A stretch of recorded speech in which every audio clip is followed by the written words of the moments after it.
Once upon a time, a big lion, the king of the forest, decided that old animals must be put to death, so that there would be only young and strong animals in the forest, and that no useless animals occupied the space and ate the food reserved for the young ones.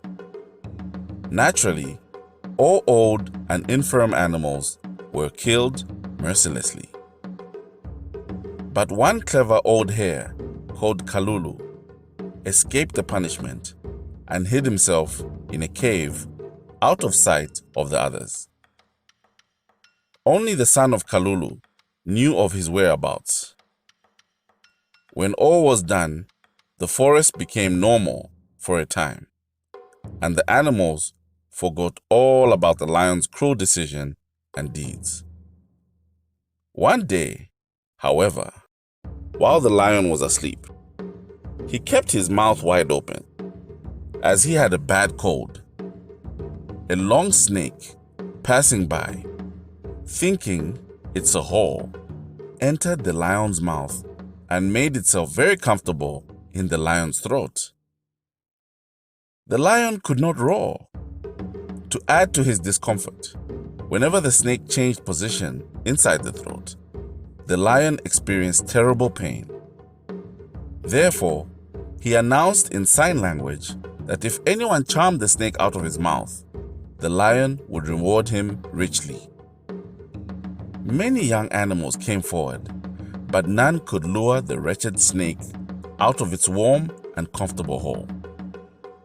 As a result, the lion grew more and more angry and restless. At last, the young son of Kalulu hatched a plot. He ventured near the lion and whispered into his ear that he had recently seen a wise person in a cave who could come and cure his problem. "Bring him to me at once," sighed the lion. At this command, the young hare lost no time in running to his father in the cave. He narrated to him all the events taking place in the forest and requested him to come and help the young animals solve the lion's problem. Sure enough, he was delighted to help. He decided to disguise himself as a great magician rather than a witch doctor. He tied a skin cap around his head, conch shells around his body, and a garland of tiger teeth around his neck. In this way, he looked very impressive indeed. Kalulu and his son then caught a small mouse in a trap and set off to see Lion. The lion had by then grown thin and tired because he was unable to eat for several days. His senses had grown weak and he could not see clearly.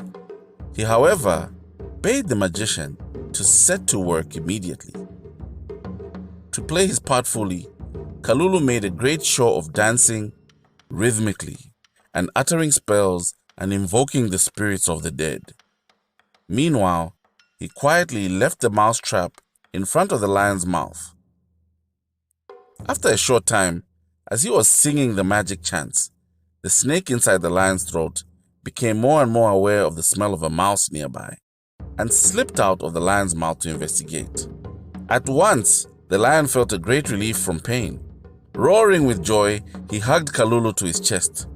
"Dear friend," he called with great emotion, "name your price now, and I will grant it this very minute."